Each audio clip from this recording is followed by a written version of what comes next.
Alors déjà Kaizen, on peut saluer quelque Je vais chose. me chercher de l'eau. Voilà. Loin de l'avis sur le film qu'on peut avoir autour de Kaizen, on peut saluer un truc. Il a rapporté énormément d'argent.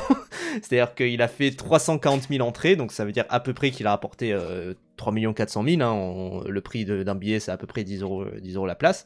Donc ça veut dire qu'il a rapporté vraiment énormément d'argent. Alors après, il y a toute la campagne de com, etc. La moitié du prix du billet va au distributeur. Le distributeur qui d'ailleurs est MK2 Alt, et la plupart des salles de cinéma qui l'ont diffusé qui étaient des MK2 ou des UGC, mais qui sont associés. Donc ça veut dire que en fait potentiellement MK2 s'est fait énormément de bénéfices parce qu'ils ont à la fois le beurre et l'argent du beurre quoi, et le cul de la crémière parce qu'ils distribuent donc ils ont l'argent pour avoir distribué. C'est leur salle de cinéma donc ils ont aussi la moitié du prix du billet. Donc c'est clairement ils ont énormément d'argent et on peut saluer aussi ce côté-là, c'est que c'est un film qui a rapporté vraiment de la thune pour le cinéma français. Et ça, vraiment, on le salue. D'autant plus que ça a été à travers le monde et à travers la francophonie. Parce que le film a été diffusé en France, en Suisse, en Belgique, au Luxembourg. 300 000 entrées juste en France et 40 000 à l'étranger. Donc voilà, on va en parler de ça. Mais c'est un des films qui a le plus rapporté lors de sa sortie au cinéma. Il y a que Vice Versa 2 et Moi Moche et Méchant 2 Moi Moche et Méchant 4 qui ont rapporté plus d'argent. Donc clairement, c'est énorme et c'est une sortie qui était sur 2 jours. Donc clairement, enfin c'est énorme et ça a battu le record de ODD avec 11 millions de vues en moins de 24 heures. Donc clairement, je pense que c'est quand même un gros événement dont il va falloir parler de toute manière. Là, putain, 21 millions de Tu vues veux en 3 jours. commencer par l'avis autour du film ou ce que les gens déjà pensent de la sortie en salle, le drama un peu sorti salle? On va parler pour l'instant de mon avis sur le film, de Ok. l'avis que j'ai et de l'avis Twitter également qu'on peut avoir. Eh ben Alors, vas-y, prépare ton TikTok. salut TikTok. Clap, bonjour. Non, mais même je prépare la VOD YouTube aussi, je pense. Est-ce que la difficulté qu'on a pour juger Kaizen, c'est que est-ce qu'on le juge comme étant une vidéo YouTube ou est-ce qu'on juge le film comme étant un documentaire? Si on le juge en tant que vidéo YouTube, c'est une des meilleures vidéos YouTube qui a été faite en France sur la plateforme. De très loin, même à travers le monde, même MrBeast ne fait pas des vidéos aussi prenantes. Enfin, clairement, c'est exceptionnel ce qu'on voit dessus. Si on le juge comme un vlog, c'est un des vlogs en plus les plus chers de l'histoire. Et c'est justement sur ça que pour moi, il faut aussi commencer à le juger comme un documentaire. Parce que le film aurait coûté, d'après Libération, entre 1 500 000 et 2 millions d'euros.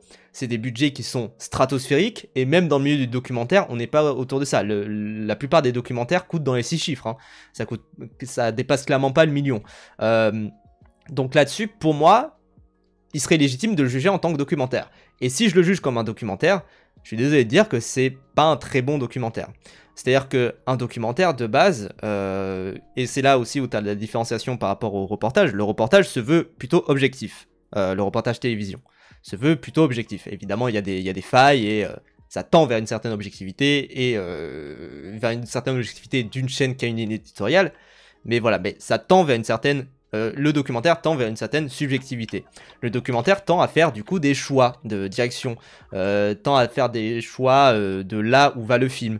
Et ce que je trouve, c'est que c'est pas un film qui prend énormément de choix. C'est-à-dire qu'on a une multiplicité d'images entre de la 3D et de l'infographie 3D, des images plus type vlog, avec vraiment de la caméra tenue comme ça, où on sent le naturel, ou voir des caméras où on se filme soi-même comme dans un vlog. Ok. Il y a aussi il y a aussi des plans où c'est filmé un peu plus avec des caméras à la schlag, on va dire. Enfin, comment dire. Il y a aussi des plans qui sont filmés plus à la GoPro, où on voit vraiment des plans en POV, comme on voit ici, tu vois. Des plans comme si on voyait à travers les yeux d'Inox. Il y a aussi des plans qui sont plus type documentaire, avec des drones qui surplombent une montagne. Et des plans qui... Et il y a aussi des plans plus... Enfin, comment dire, je crois que j'avais... Il y a aussi des plans interview, face cam, qui sont super bien carrés, tu vois. Donc, pour moi, il y a une multiplicité des plans et une multiplicité des points de vue qui fait que j'ai l'impression de voir 5-6 films en un. Ah oui, et il y a aussi une multiplicité il y a aussi des plans type publicité.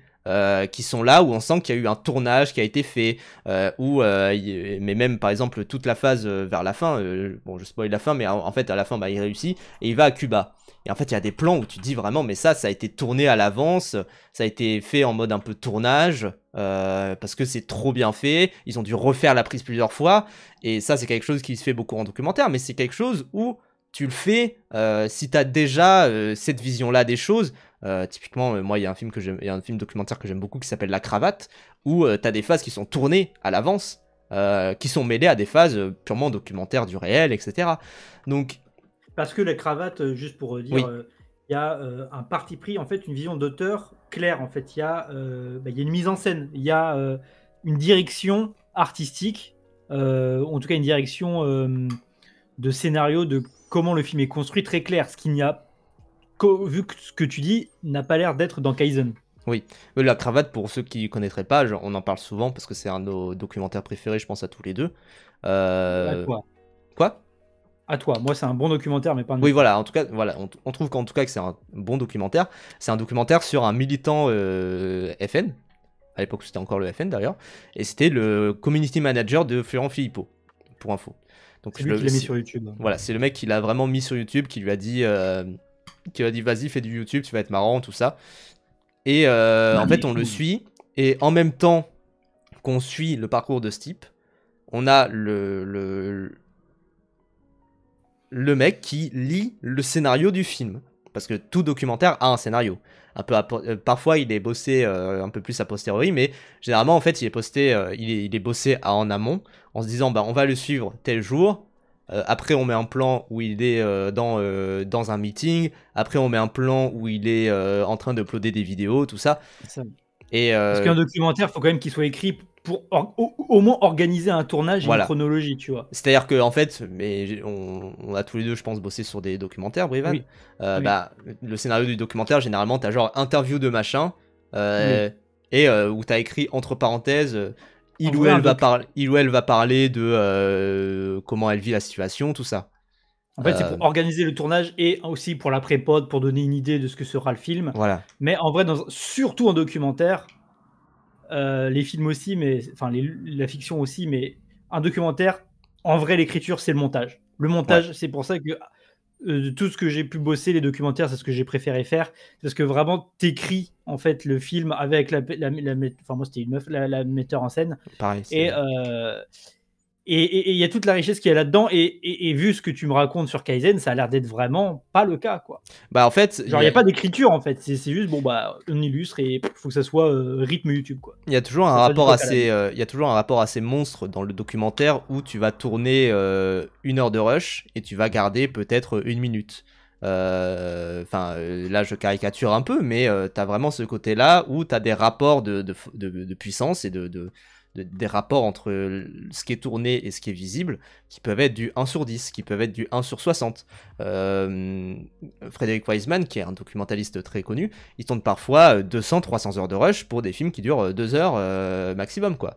Ouais, Donc, 1h30. Ouais, voilà, même 1h30. Donc, mais parce que bah, parfois, enfin, il tourne. Parfois, c'est des immersions. Moi, je connais beaucoup Boxing Gym, par exemple. J'ai maté en cours et je l'ai rematé pour des besoins de critique, tout ça. C'est le film qui ressortent d'ailleurs en ce moment à Wiseman. C'est vrai. Et Boxing Gym, il est dans une salle de boxe. Et en fait, il va filmer pendant 50 heures. Mais pendant les premières 50 heures, c'est juste pour habituer les gens au fait qu'il y ait une caméra qui les filme. Et après, ça commence à être utile, quoi. Donc il y a vraiment ce côté-là où, selon moi, c'est pas un très bon documentaire parce que ça ne sait pas se fixer dans une certaine direction et que ça a pas su trouver où était le film à l'intérieur et que ça a pas voulu prendre de choix. Et justement, pour moi, la capacité qui différencie un très bon documentaire d'un documentaire de fait, tu vois, d'un documentaire qui effectivement est un documentaire mais qui n'est pas un très bon documentaire, c'est ce côté où tu fais des choix et c'est les choix que tu fais et c'est comment tu les fais. Et là, comme il n'y a pas de choix qui est pris, je suis désolé, mais c'est très dur de le juger comme étant un documentaire. Donc, bah en fait, du coup, tu as terminé ta critique. Ouais. En fait, là, ça revient à tout le débat qu'il y a eu en mode est-ce que ça a sa place ou pas dans la salle. Pour Bon, moi, ça a après, sa place dans une salle de pour cinéma. moi, c'est autre chose, mais tu vois, c'est qu'aussi, ça parlait aussi de. On va en parler après de pourquoi c'est pas grave que ce soit en salle. Mais là, du coup, il y avait le côté documentaire, c'est du cinéma, c'est de la fiction, etc. Non, mais ils critiquent pas. En fait, c'est que pour moi, on est plus sur un cas de vlog YouTube qui a Ouais. été mis au cinéma parce que bah, ça fait une belle pub et ça fait un bon truc en plus, parce qu'il y a un côté exclusif pour les fans, tu vois. Merci Ursocool pour le sub. Merci, c'est vraiment très cool. Mais pour moi, je serais d'accord avec toi s'il n'y avait pas effectivement des gens qui avaient déjà fait des documentaires sur YouTube, notamment je pense à Seb au Kazakhstan, qui était aussi un vlog boosté, tu vois, genre Oui. au Kyrgyzstan, pardon. Au Kyrgyzstan, je sais plus. Mais qui est aussi voilà un vlog boosté. Mais pour le coup, je trouve il y a beaucoup plus une direction qui est mise dans le projet, tu vois. Et que il y a un truc où merci Lady Woodmore pour le follow, mais il y a un truc où il y a beaucoup plus une vision qui est aboutie, une direction artistique, une direction de mise en scène qui est cohérente, qui se laisse regarder, où t'as pas des sautes de ton et de rythme tout le temps, et où tu te dis ouais ça se regarde quoi. Et je trouve qu'il y a beaucoup moins ça dans le film d'Inoxtag où pour le coup bah, c'est plus rafistolé, tu vois. Ce qui est plutôt Bah, dommage. c'est typiquement en vrai une vidéo d'Inoxtag où c'est très découpé. J'ai entendu aussi beaucoup de critiques sur la musique, Ouais, insupportable. ouais, la musique porte le film énormément. Vraiment, la musique, en fait, sans la musique, je pense que. Et c'est aussi un problème. C'est que si. Moi, j'ai cette philosophie-là en montage. Je pense qu'on a beaucoup de monteurs à l'avoir. C'est que pour moi, il faut que ton film soit musical. Merci, hashtag Gage, j'imagine on va avoir un raid parce que là, on a des follow qui viennent. Euh, si, si ton film n'est pas musical sans ta musique, pour moi, c'est pas que c'est un échec, c'est que c'est dommage. Parce que rajouter une musique, ça va à un montage qui déjà est très musical, avec ce qui se passe à l'écran, avec ce qui se passe à l'audio, etc. Ça va amplifier la chose. Merci Borgnol pour le follow, merci beaucoup. Oh Borgnol, merci Tobias. Bon, on a un raid qui arrive, je sais pas de qui, mais merci Double Quiche pour le follow. Ou alors peut-être que quelqu'un nous a shout-out. D'ailleurs, je sais que Moufette nous a shout-out récemment. Enfin voilà, merci Vargui. Merci Céline. Enfin, wow, yeah. Mais clairement quelqu'un qui nous a ouais. Ou qui nous a shout-out, je sais pas. Mais bah, merci à la personne si jamais c'est merci pas beaucoup, je sais pas qui. SO de Ilyes, bah merci beaucoup. Merci beaucoup merci Ilyes. Bah, merci à lui. Dites-lui qu'il il est le bienvenu s'il veut faire la grille des bingos. Oui, bien sûr. La grille des bingos, s'il veut faire le bingo. A priori, prochaine grille samedi, je pense. Pas jeudi, on avait dit non. Et pas vendredi non plus, j'avais un truc. Merci d'Apimante, merci beaucoup. Le passage grâce à Ilyes, bah merci beaucoup les gens. Et voilà, abonnez-vous. Enfin, abonnez-vous, follow, voilà. Follow. On a aussi sur TikTok, Insta, et aussi on a une chaîne VOD, Puff Live, ça s'appelle. Oui. On fait des VOD où on découpe les moments et on va mettre Kaizen par exemple. Oui, on va mettre cette critique de Kaizen, même si. Putain, on en disait. Ce côté-là. Pardon. Mais oui, la musique du. Ah non, mais résume vite fait ton avis sur Kaizen, parce que c'est Paf qui l'a vu, pas moi. Oui, bah pour moi, c'est une très bonne vidéo, un mauvais documentaire, c'est un peu ça. Voilà. Et c'est un documentaire qui ne prend pas de parti pris et qui, à vrai dire, ne sait pas se décider. Et ne sait pas où ça va et ne sait pas sur quel aspect du film se poser. Il nous a dit que tu allais nous parler d'Eisenstein. Bah, on peut en parler, après je ne connais pas de fou. Mais juste... On peut parler d'Eisenstein, mais c'est pas très raccord avec Kaizen. Non, si, je peux dire un truc, c'est que Eisenstein a inventé en grande partie un montage qui est très rapide. Et là, qui est très rapide pour montrer aussi une rapidité des choses et c'est toujours à mettre en contraste par rapport à des images un peu plus lentes. Et là je trouve que le problème de Kaizen, c'est que tout va très vite et que t'as jamais de moment vraiment où tu te poses et où tu contemples la chose et où en fait finalement ce que tu vois comme étant la contemplation, c'est des moments où tu as Inoxtag qui dit putain c'est beau. Ok, mais montre-moi que c'est beau, en fait. Je te demande pas plus, je te demande juste, montre-moi que c'est beau et permets-toi de te poser. Là, visiblement, il avait pas de contrainte de temps, il s'est dit, je vais sortir un film de 2h30, tu vois. Pour moi, ça reste un film, hein, vraiment. Enfin, à partir du moment où tu sors un truc de 2h30 qui sort au cinéma, etc., on va en reparler après. C'est que pour moi, c'est un film, tu vois, c'est vraiment un film. Et si tu te permets de ne pas avoir de contrainte de durée, bah quand même, c'est a priori, ça veut dire que tu peux aussi, comment dire, te permettre de te poser un peu plus. Et ça demande pas non plus de rajouter 1 heure au film. C'est juste quelques petits moments par-ci par-là et de mieux rythmer ce qu'on voit. Parce que globalement, moi, ce que je vois, c'est que le film, si tu prends chaque scène indépendamment, chaque scène est plutôt rythmée correctement, tu vois, ok. Et le problème, c'est que si tu vois tout le long du film, c'est un peu indigeste, quoi. Il y a un problème là-dessus. Carson McCullers, je pense pas que c'est Inox qui a réalisé et monté le docu. Hein. C'est pas lui qui a réalisé et monté. D'ailleurs, c'est quelqu'un qui le mentionnait dans le chat, c'est la personne qui a réalisé un truc pour les 30 ans de Allociné, donc c'est quelqu'un de chez Oh, mais Webedia, c'est clairement, oui, voilà, c'est clairement des professionnels qui ont fait le film. Hein. Oui. Mais du coup, ils l'ont fait avec en tête des codes et une façon de faire YouTube appliqué à un film qui est du coup plus docu. Donc, enfin, plus. Salut Poisson, tu nous diras si c'est bien. Ambition au cinéma. Ouais, bon film. Mais en plus, là, voilà. 1h17. Vous voyez, là, il y a une phase où c'est ultra clipesque, ça va très vite, et je me dis, bah, très bien, tu vois, ça peut fonctionner par endroit. Ça fait même vraiment clip, tu vois, ce que je Bon, montre là. Là, on dirait qu'après, va y avoir un plan sur Rolex. Là. Alors, tu ne sauras pas si bien dire. Non. Puisque c'était l'OP pour 10 heures. Ben voilà. Alors d'ailleurs, je me dis, je trouve, enfin, évidemment, tu vois, c'est une vidéo qui a été financée par des partenaires. Oui. Imagine payer 10 balles pour aller au cinéma et avoir ça, une OP. c'est chaud. Ils auraient dû faire une sortie cinéma en enlevant ça pour premier degré. Hein. Ah, je crois que c'était resté sur la sortie cinéma. Le film qui est sorti au cinéma était un peu différent par rapport à... Oui, je crois qu'il y a eu 10 minutes d'exclus. Il y a 10 minutes de plus. Et ça, pareil, tu vois, cette transition-là, ça fait très... Enfin, il y avait plein de gens qui disaient, ouais, ça fait transition pub TF1, tu vois. C'est une pub. Voilà, moi je trouve ça ok, je trouve pas ça non plus ultra critiquable. Mais en tout cas, je trouve que ça sait pas se poser dans ce que ça veut faire comme docu. Et c'est vraiment un problème. En plus, je trouve ça... Enfin, voilà, vous voyez, on est là à 1h... à quasiment 1h30, il commence la montée de l'Everest. Et je me dis, putain, c'est un peu dommage, quoi. Parce que bah, du coup, ça fait que t'as 1 heure de montée de l'Everest et 1h30 de prépa, mais avec une prépa où en plus t'as déjà vu ces trucs-là si tu suis déjà une Oxtag d'avant, parce qu'il y a la montée du Mont Blanc, tout ça, enfin des trucs du genre. Et ouais, dommage. Mais voilà, en tout cas, c'est pas. Moi, je trouve que c'est pas un docu qui a su poser une direction, et je trouve ça vraiment dommage. Il y a eu plein de films d'action type blockbuster, il y avait cet aspect. C'est peut-être le défaut, c'est de pas vouloir assez pencher dans le documentaire, qui a ses codes, qui a son esthétique, en fait, et qui est pas non plus, comment dire, qui est pas non plus. Enfin, il y a des documentaires qui sont très rapides, qui sont très captivants, qui sont très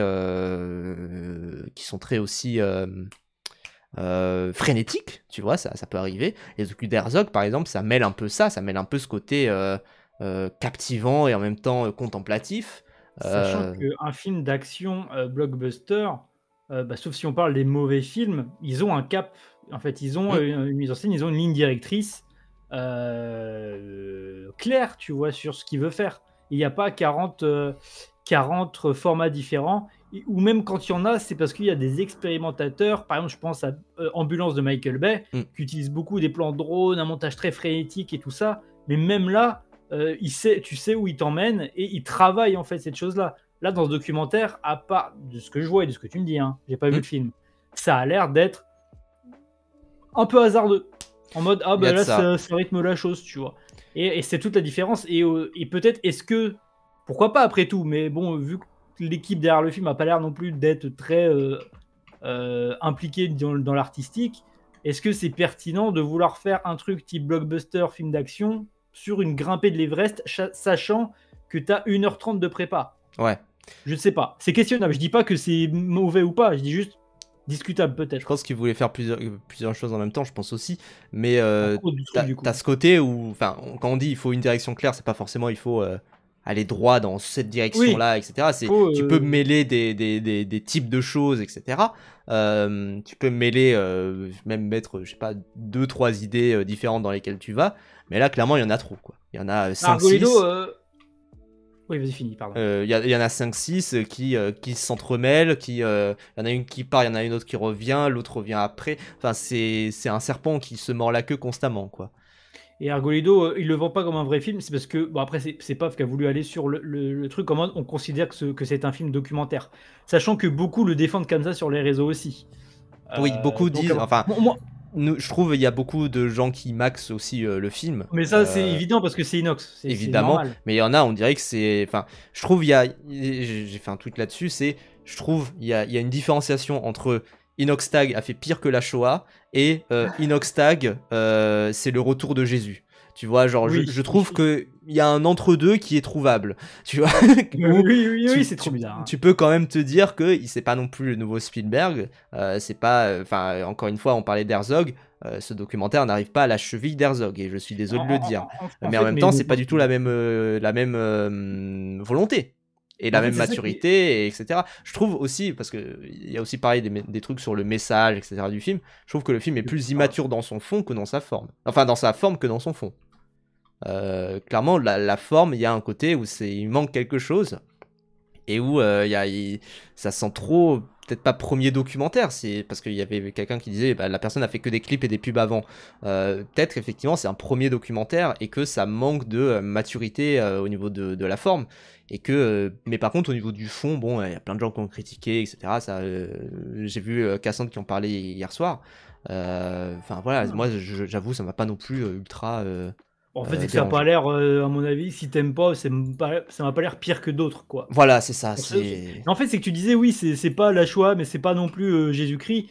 C'est ça. Et puis même, tu peux même considérer que c'est un mauvais, voire très mauvais vidéo, ou une très bonne, sans pour autant être en mode messianique ou c'est le diable incarné aussi, tu vois. Voilà, c'est ça. Moi, j'ai pas vu, donc je vais pas dire que. Mais de ce que j'en vois, de ce que j'ai vu, de ce que tu m'en dis, des critiques que je vois, je pense que c'est une vidéo que j'aimerais vraiment pas. Mais ça reste que ça, quoi. Je veux dire, c'est bon, quoi. Oui, au bout d'un moment, c'est une vidéo, tu le regardes comme ça. Vous l'avez vu en entier? Moi, je l'ai vu en entier, hein, vraiment. Moi, je l'ai pas vu, et c'est pour ça que je me garde aussi d'être méchant. C'est juste que de ce que je vois et de ce que Pafan dit, je tire des conclusions en mode ah là, ça se sent que du coup, il n'y a pas de cap clair, etc. Mais je vais pas dire Inox a baisé ma mère, je le déteste. Hein. Et voilà. Mais voilà, en tout cas, mon avis du coup sur le film, je trouve en tout cas, voilà, enfin. Pareil pour le fond, du coup, pour en revenir très rapidement, je trouve qu'on a fait vraiment toute une caisse sur le truc qui est pas non plus. Enfin, je trouve il est beaucoup moins moralisateur que ce que certains en disent. Et c'est un voyage. Alors il est platement, quoi. Il est platement comme tant d'autres. Voilà, et j'avoue, voilà, j'ai vu le film. Et j'en suis pas sorti transcendé. Je me suis dit, bon, bah, ok. Et après, j'ai repris ma vie comme quand je vois beaucoup de vidéos YouTube, quoi, finalement. Donc voilà, au moins, enfin, j'ai envie de dire, il y a vraiment, vraiment pire sur la plateforme. Donc tant mieux. Et il y a vraiment, il y a pas forcément mieux. Il n'y a pas forcément beaucoup mieux. Mais voilà, après, Zébu qui dit ça, vu sur LinkedIn évidemment, ça va redéfinir les règles du jeu pour le cinéma car authentique et sans filtre. Bah ça, on peut commencer à en parler aussi. Alors, ok, donc pour revenir sur le truc cinéma, oui. Est-ce que ça a sa place au cinéma? Moi, j'ai un avis très pragmatique. Il y a des captations de concerts au cinéma, il y a des captations de théâtre au cinéma, d'opéra. Il y a des conventions d'entrepreneurs, tu peux louer ta salle au cinéma. Même, j'irais jusqu'à dire, avant ton film, il y a des pubs. Oui. Ce film a totalement sa place au cinéma. Oui. Surtout que, on l'a déjà dit plusieurs fois, mais on va le répéter, ça participe, et avec le bon trait de Mr. Fox dessus, que ça va donner de la thune au CNC parce que du coup ça enclenche la mécanique d'économie du cinéma, c'est-à-dire que tu as la TSA, donc qui est la taxe de 7,5 ou 4%, je sais 5,5, je sais plus. C'est en tout cas une petite taxe un sur le pourcentage ticket comme ça qui va aller dans les fonds du CNC qui vont financer le cinéma français. Et des plus petits films d'auteur. Et ça, on en a déjà parlé. Et ça brasse beaucoup d'argent et c'est notamment en réponse avec le plan Marshall qui a fait que tu as plein de films ricains. Bref, pour garder une hégémonie française de notre culture dans notre pays. Et on a eu raison, vu que les autres pays européens se pètent la gueule. Oui, et ça pareil, j'en ai fait aussi un thread là-dessus, donc assez long. Et donc voilà, donc ça a totalement sa place au cinéma, il n'y a aucun souci. Et en plus, ce qui fait que je trouve que c'est un peu dommage d'avoir toute une guerre autour de ça, c'est qu'il te propose le lendemain la sortie de la vidéo. Donc vraiment, d'un point de vue, j'allais dire consommateur, c'est horrible. D'un point de vue, ce qu'il propose, c'est pas, t'es pas en mode va voir ce film qu'au cinéma et puis après la vidéo sort dans 2 mois ou en Blu-ray ou je sais pas quoi. C'est pas un film qui va être en Blu-ray 4 mois après, puis en VOD sur Netflix 12 mois après. Non. C'est une vidéo YouTube qui a profité de l'événementialisation de la salle de ciné, qui en plus va rapporter de la thune. Donc, mais ça, on en parlera aussi sur le côté chronologie des médias aussi. Pareil, mais pour l'instant, je vais juste lire un peu le thread de Mr. Fox. J'ai toujours pas vu la vidéo de Yogstar, je compte pas la regarder, tout ça. Je voulais réagir un peu. J'ai vu des gens se moquer, se plaindre du fait qu'une vidéo YouTube passe au cinéma comme si c'était pas sa place. Mr. Fox, pour info, du coup, qui présente aussi des vidéos YouTube dans un petit cinéma à Lyon. Parce que c'est là-bas qu'il habite, etc. Comme si la salle de cinéma était un lieu spécial, sacré, et qu'on ne devrait pas pouvoir y diffuser n'importe quoi. Et ça, je suis totalement d'accord. La sacralisation des salles de ciné, faut plus. Ça, on en parlera peut-être avec aussi la vidéo de Fossoyeur, auquel on va réacter après. Je ne suis pas d'accord, c'est justement parce que la salle de cinéma est un lieu spécial, sacré, qu'on devrait pouvoir y diffuser des vidéos YouTube. Bah oui. Parce que la salle, ce n'est pas qu'un confort de visionnage, une qualité d'image et de son, c'est aussi une façon à part entière de découvrir une œuvre. On n'a pas le même comportement en salle que chez soi, on ne sort pas le portable, on ne fait pas la vaisselle à côté. Tout à fait. Bah, en fait, tu te comportes, et moi je reprends ces dires de Edouard Baird, bon là il est cancel, mais voilà, c'est que il y a toujours quelque chose qui se passe quand tu vas au cinéma. Et le fait que quand tu veuilles aller au cinéma, tu doives t'habiller, te brosser, te préparer, sortir tes clés, ouvrir la porte, la fermer. En fait, tu fais un effort concret pour aller voir un film. Tu vas plus chercher le film. Et t'as ce côté-là où, si tu lances un film chez toi, tu vas lancer Netflix, lancer le film. Voilà. Ça veut pas dire que tu peux pas adorer un film sur Netflix. Bien sûr, et ça veut pas dire que c'est des films de merde. C'est juste que t'as beaucoup plus cet acte d'aller voir un film. Moi, par exemple, là récemment, je suis allé voir À son image. J'ai pas ultra kiffé. Mais il y a un côté où je pense que aussi j'avais des attentes en me disant je vais voir ce film.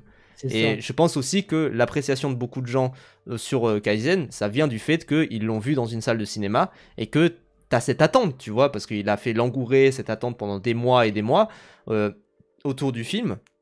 Parce que il a ouvert des précommandes, il a fait cracher le site d'Allociné, tout ça, donc ça a créé une sorte d'attente et que forcément tu vas voir le film. Tu vas le voir en communion avec les gens. Apparemment, en plus, les séances se sont très bien passées. J'ai pas vu de débordement. Franchement, je suis pas surpris non plus, mais j'avoue que moi, j'avais un peu cette crainte-là. En fait, les gens étaient dans le truc, quoi. Voilà, les gens étaient dedans. Les gens étaient dans le film et se disaient, oui, bah, voilà. Et c'est aussi ça où Fox insiste, c'est qu'il y a cette communion avec le film et que ça, c'est vraiment magnifique. Et la salle de cinéma, entendre les respirations, l'émotion, c'est quelque chose qui se capte aussi dans l'air, tu vois, et ça c'est très très beau, et voir ça sur une salle de cinéma, c'est magnifique aussi, quoi. Il y a un peu ça So Cool, mais je pense il y a ça, mais moi je pense ça penche plutôt de la sacralisation de la salle de ciné qui est un vrai problème, sachant qu'aussi il y a des masterclass qui se passent au ciné, enfin moi j'ai vu des masterclass au ciné. Donc ouais, c'est ridicule cette histoire-là. T'as même dans ma ville, t'as même des gens qui font un double programme, c'est-à-dire ils jouent à un jeu vidéo pendant 1 ou 2 heures et après ils diffusent un film en rapport avec le thème. C'est-à-dire du coup, il y en avait un, j'y ai pas été parce que je pouvais pas, je crois qu'on streamait, et t'avais FF Rebirth et après Metropolis de le film d'animation. Le film d'animation de Otomo. Je crois pas que c'est Otomo, je crois que c'est... Bref, le film d'animation Metropolis. Enfin bref, et du coup, tu peux utiliser la salle de cinéma comme bon te semble. Ça reste une salle. Aussi... En fait, la salle de cinéma, c'est juste une salle où tu réunis des gens pour projeter un truc. Il n'y a pas les films qui sont sacrés. Voilà, c'est ça. C'est Tezuka, oui, peut-être. Et je crois que c'est basé sur le truc de Tezuka. Ça a une esthétique Tezuka, mais c'est pas lui. Enfin bref, c'est pas grave. Rintaro, voilà, c'est Rintaro. Ah, oui, c'est Rintaro. Et c'est d'après le manga de Tezuka, c'est pour ça. Ok, je pensais que c'était juste une esthétique qui est empruntée à Tezuka. Enfin bref. Et aussi pour revenir à la salle de cinéma, en mode t'as l'effort physique d'y aller, t'as la concentration, le fait que t'as et la communion. Et c'est aussi purement physique de t'as un immense écran, genre un gros plan de Inox Tag, on va avoir plus d'impact en grand dans une immense salle qui surplombe tout le monde que sur ton écran. T'as le portable. meilleur. Vous pouvez avoir une télé 18 000K avec 10 enceintes, ça sera à la limite du possible, et encore, il faut être très riche, aussi bien qu'une salle de cinéma, mais ça sera jamais mieux. Donc, la salle de ciné, c'est le fichier, meilleure qualité de fichier, avec la meilleure qualité d'image, avec la meilleure qualité de son, et en général, un bon confort de fauteuil. Oui. Donc voilà, vraiment. Donc, tu as vraiment tous les ingrédients pour vraiment te plonger dans un film qui fait que ceux qui ont aimé la proposition de Inox, et de Inox et sa team, et qui l'ont vu au cinéma, et qui en plus avaient des attentes, c'est normal qu'ils aient kiffé, quoi. Ouais, bien sûr. Bien sûr, bien sûr. Et aussi, enfin voilà, il y a des gens qui mentionnent aussi le fait que, enfin, je sais pas, les projets Nanarland, tu vois, tu vas aussi pour l'ambiance, tu vas pas pour voir le film. Les projets de type The Room, tout ça, etc. Tu vas pour voir l'ambiance et pour parce que sinon, tu pourrais le voir chez toi. C'est une forme de communion aussi, tu vois. Voilà, c'est ça, exactement.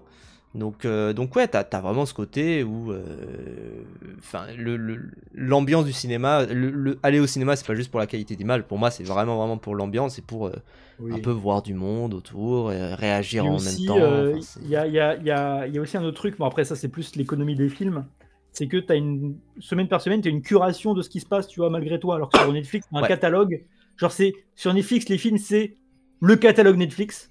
Ouais. C'est pour ça que quand ils sortent en VOD, on parle moins de ces films-là. Ils sont juste un produit d'un autre produit qui est Netflix. Alors qu'au cinéma, tu as ce film-là qui est mis à l'honneur. Vraiment, tu vas voir, il y a ce film-là qui est dans cette salle-là. Ça crée un événement, en fait. Voilà, et du coup, il y a plus d'espace pour le film, et tu le vois dans des conditions qui te permettent de plus être dedans, quoi. C'est pour ça aussi que le film a été un turbo succès, c'est que ça a vraiment créé un événement, pour le coup. Bah oui, c'est pour ça qu'on en parle. Si c'était sorti que sur YouTube, il n'y aurait pas ça. Bien sûr, bien sûr, bien sûr. Oui, si c'était sorti que sur YouTube, on n'en aurait pas du tout parlé. C'est pour ça que la chronologie des médias est importante aussi pour le cinéma. Et ça, on peut en parler aussi. Pour les films, plutôt. Parce que du coup, le film va être diffusé sur TF1 aussi. Alors, quel est l'intérêt la transition. Vraiment, quel est l'intérêt de le diffuser sur TF1 ? Et j'ai vu du coup des gens, notamment la Manu du cinéma, qui disaient la chronologie des médias en train de suer des fesses. Et il y avait des débats sur le... Ah tiens, il y a un article de 20 minutes qui vient de tomber. Donc on peut le lire. On peut le lire. Oui, vas-y. Kaizen et Inoxtag mettent le titre en péril, le cinéma français, il ne respecte pas la chronologie des médias. Je vais juste regarder si c'est payant, c'est pas payant. Trop bien, trop bien. On va pouvoir réacter à ça.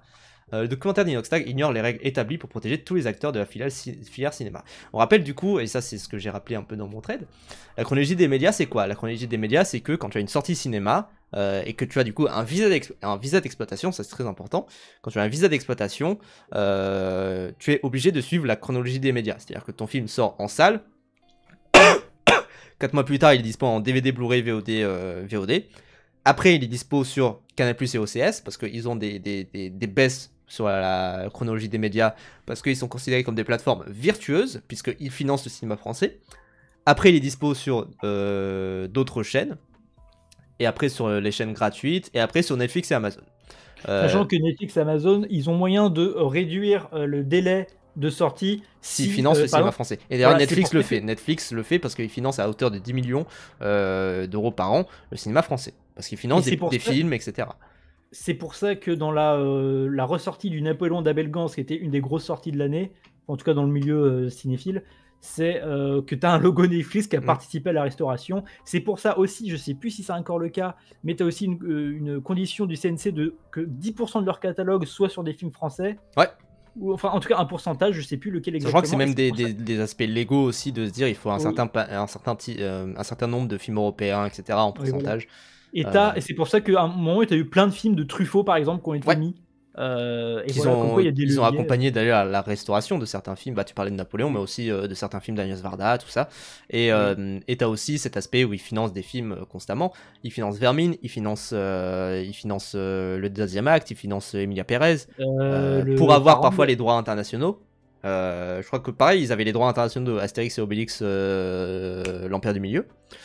Donc voilà, et ça en fait, ça existe. Donc du coup, cette chronologie des médias, et c'est comme tu le mentionnais plus tôt, c'est trop bien, Parce que aux US, ils ont été habitués, parce que les plateformes voulaient du bénéfice à très court terme pendant le Covid, à se dire, bon, bah, le film sort au cinéma et le film sort en même temps sur HBO Max. C'était notamment la stratégie de Warner Bros.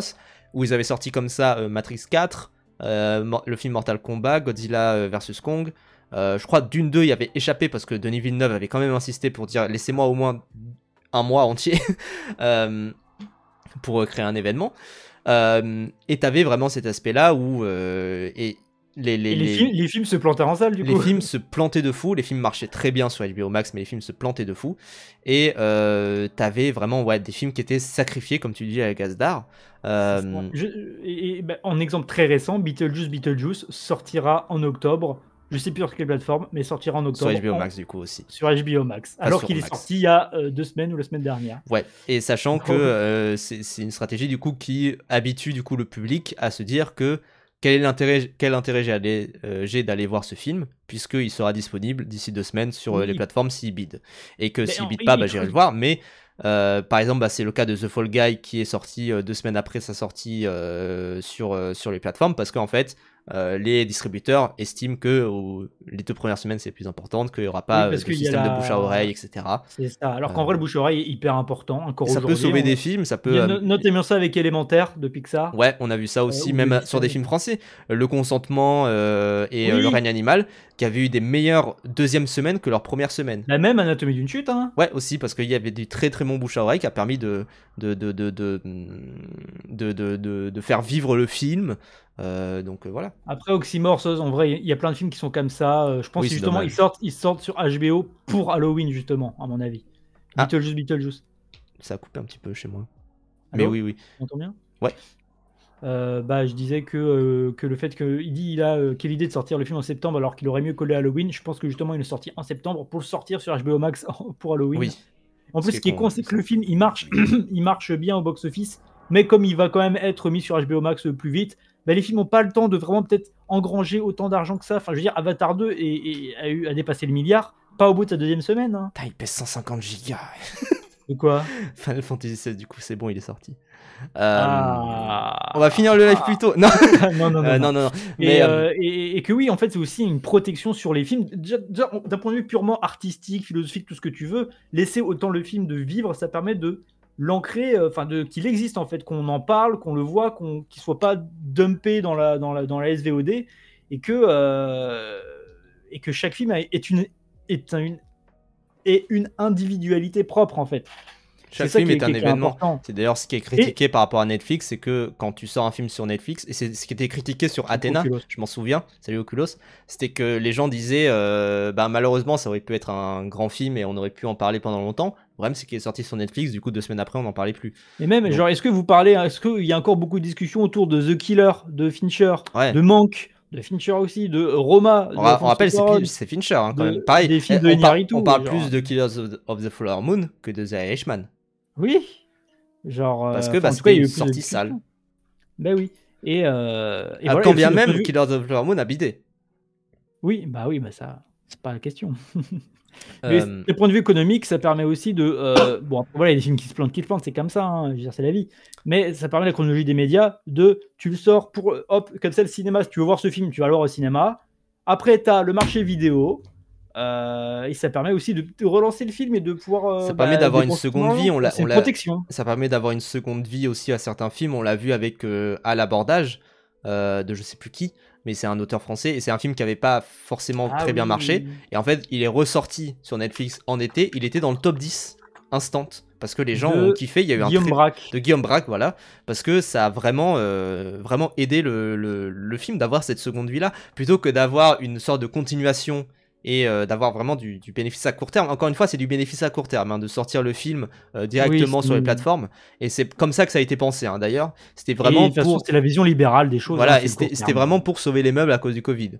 Donc, c'est pour ça aussi qu'il faut faire attention par rapport à toutes les critiques qu'on peut avoir sur la chronologie des médias. C'est quand même génial, la chronologie des médias. Oui. Et en fait, faut pas le voir d'un point de vue bête. Non, je veux mon film maintenant.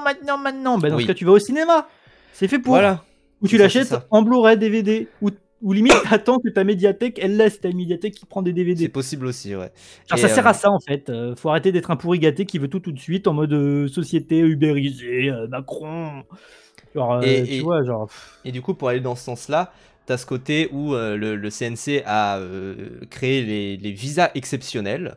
Alors, c'est en 3 types. Le type qui nous intéresse, c'est celui-ci, c'est demande d'un visa exceptionnel pour une œuvre ou un document pour une diffusion brève, 2 jours maximum, pour un nombre de séances allant jusqu'à 500, pour une durée n'excédant pas 2 jours au cinéma. C'est ce qui est utilisé pour certains films, notamment Godzilla Minus One, Look Back qui sort cette semaine, d'ailleurs, qui sort samedi et dimanche. Ce week-end.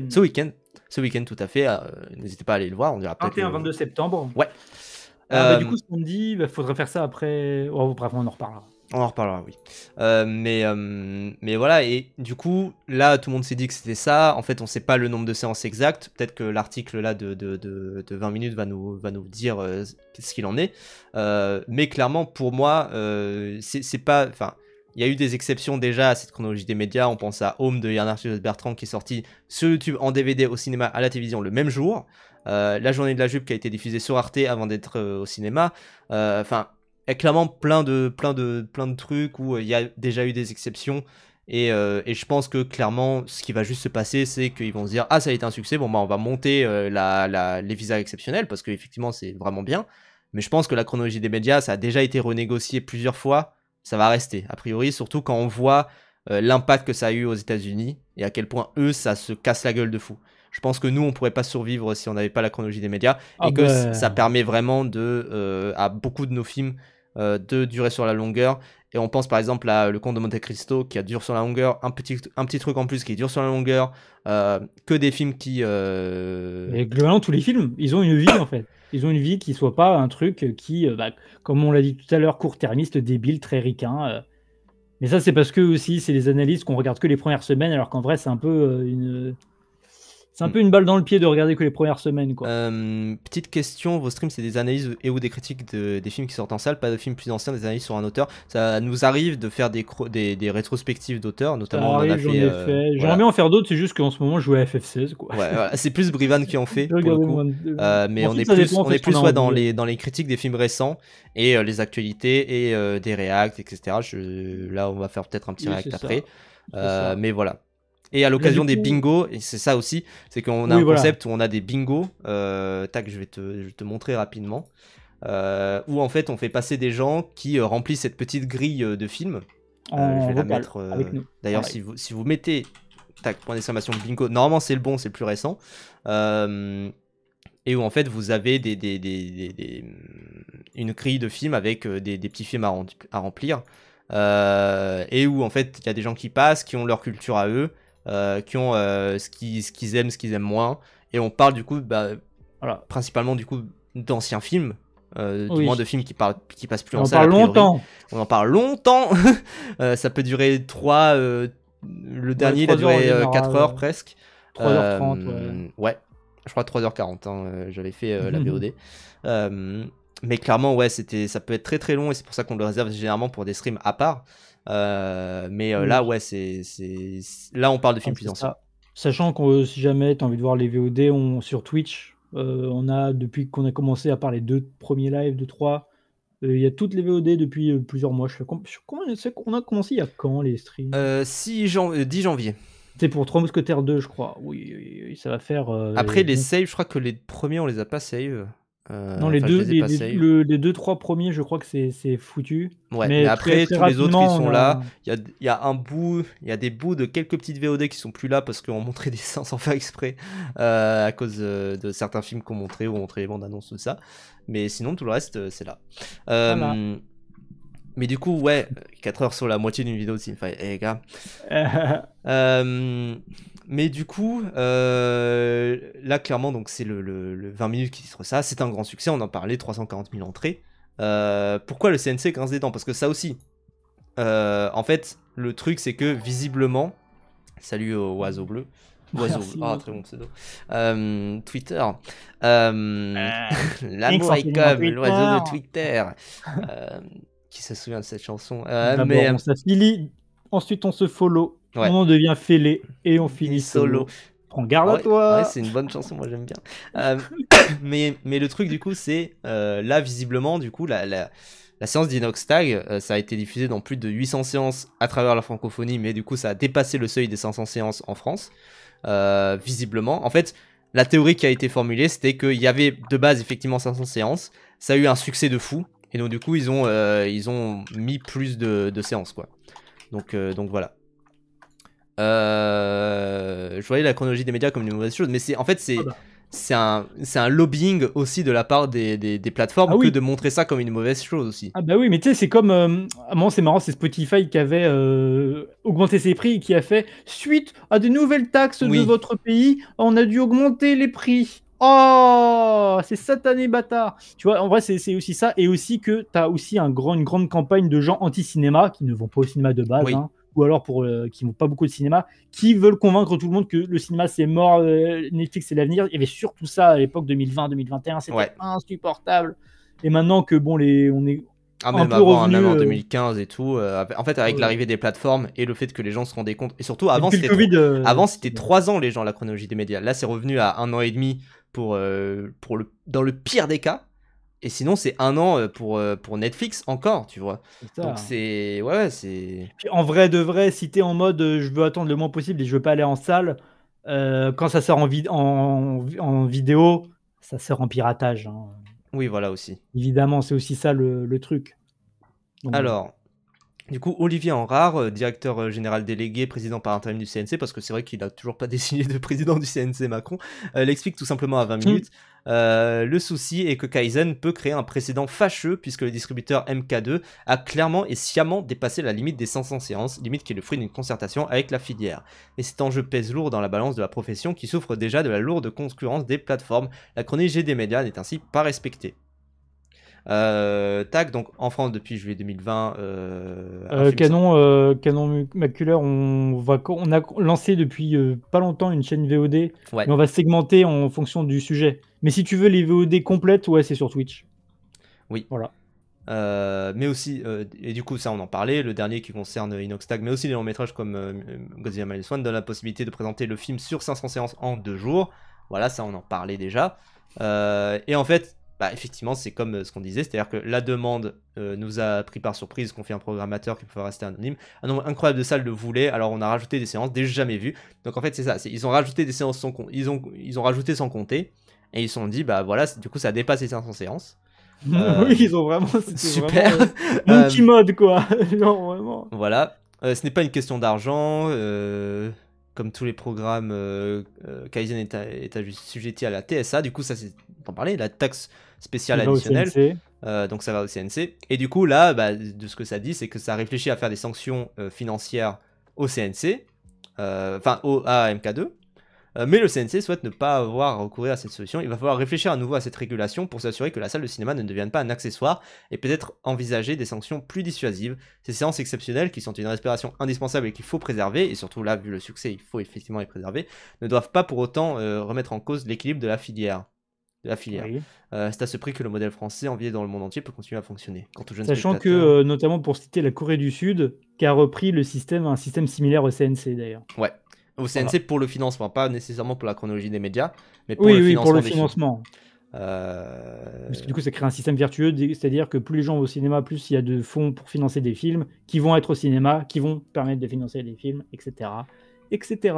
C'est pour ça, d'ailleurs, petit tips, qu'on voyait, surtout la droite et l'extrême droite, hein, dire en politique, oui, les films woke payés par vos impôts. Non, c'est Oui. payé si vous allez au cinéma. Et Payé par rassurez-vous, votre billet de cinéma. et ce qui est très marrant, si tu veux les troller et être en mode troll, ah ouais, bah, nos films woke, ils sont financés quand tu allais voir Vaincre ou Mourir. Oui, tout à Voilà, fait. c'est Ils drôle. sont allés, quand vous allez voir Bac Nord, vous financez Anatomie d'une chute.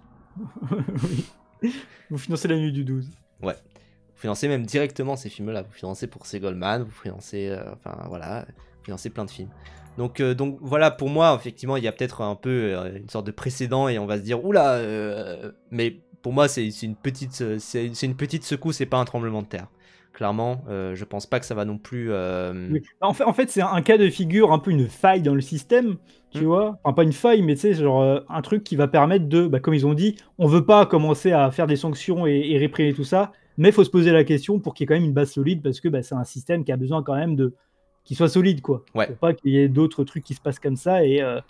Mais pour moi, ça, c'est une exception. en fait, c'est pour empêcher que. Parce que là, à mon avis, Netflix et tout ça, ils sont en mode attends, là, est-ce qu'il n'y a pas moyen empêcher, de. il faut refermer la brèche avant qu'elle soit plus Ouais. grande. C'est sûr et certain, C'est ça. parce que la chronologie des médias, évidemment, en fait, comme on est un des seuls pays à l'avoir, tout le monde déteste la France à cause de ça. Et notamment. Alors qu'on est un marché très important, parce qu'on est un pays qui va beaucoup en salle. Qui est très cinéphile. Ouais. Qui est très important, et c'est pour ça que Netflix et machin, il faut que dire non, mais tout le monde s'en fout du marché français. C'est faux, sinon il n'y aurait pas eu autant de négociations à l'époque, dans 2020-2021. On a un marché très, très. Parce qu'on est celui qui va le plus en salle, je crois, dans un pays d'Europe. Ouais.